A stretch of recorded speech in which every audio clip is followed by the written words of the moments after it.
शहर से बाहर बाबू रामदास का ईंटों का एक भट्टा था। उस भट्टे पर आसपास के गांव के लोग काम करने आते थे, जो कि भट्टे से ईंटों को निकालकर टोकरी के माध्यम से चट्टानों पर रखने के लिए ले जाते थे, जिसके बदले में श्रमिकों को भट्टे से निकाली गई ईंटों के हिसाब से कुछ पैसे मिलते थे। यह काम बहुत ही मुश्किल भरा था। मजदूर अधिक पैसे कमाने के लिए अधिक से अधिक ईंटों को उठाना चाहते थे, जिसके कारण उनकी हालत बहुत खराब हो जाती थी। वे पसीने से भीगे हुए रहते थे। श्रमिकों की हालत देखकर बाबू रामदास को दुख होता था, लेकिन वह कुछ भी नहीं कर सकता था, क्योंकि उसे भी अपना कारोबार चलाना था। उन्हीं श्रमिकों में एक 15 साल का लड़का भी काम करता था। एक बार जब सभी श्रमिक लाइन में लगकर अपनी मजदूरी ले रहे थे और जब बाबू रामदास के पास उस लड़के का नंबर आया, तो उसने अपने मुंशी से पूछा कि आपने इतने छोटे बच्चे को काम पर क्यों रखा है। मुंशी ने बाबू रामदास को लड़के के बारे में सारी बात बताई। इस लड़के का नाम रामू है। यह लड़का 2 दिन पहले हमारे पास काम मांगने के लिए आया था। इसके घर की स्थिति ठीक नहीं है और इसके घर में कमाने वाला भी कोई नहीं है। कुछ दिन पहले रामू के पिता का देहांत भी हो गया था। रामू अपनी माँ के साथ रहता है, जो कि बीमार रहती है, और अपना घर चलाने के लिए यह लड़का अब मजदूरी करना चाह रहा है। मुंशी रामू के काम को लेकर बहुत खुश था।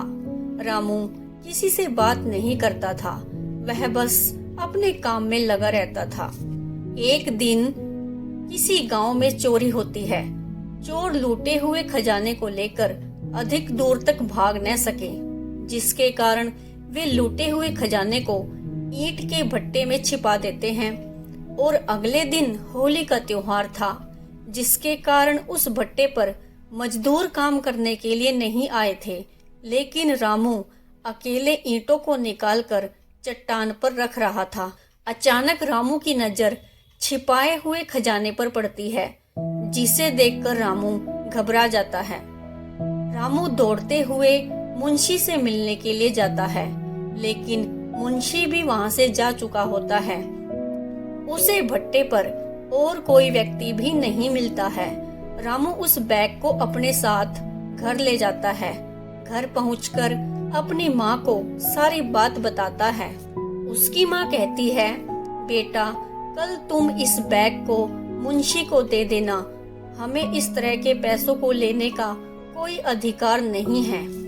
अगली सुबह रामू बैग को लेकर भट्टे पर पहुंचता है, जहां पर उसकी मुलाकात भट्टे के मालिक बाबू रामदास से होती है। रामू बैग देते हुए सारी घटना को बताता है। रामू की ईमानदारी देखकर बाबू रामदास कहता है, रामू, तुम्हारी ईमानदारी से मैं बहुत खुश हूँ।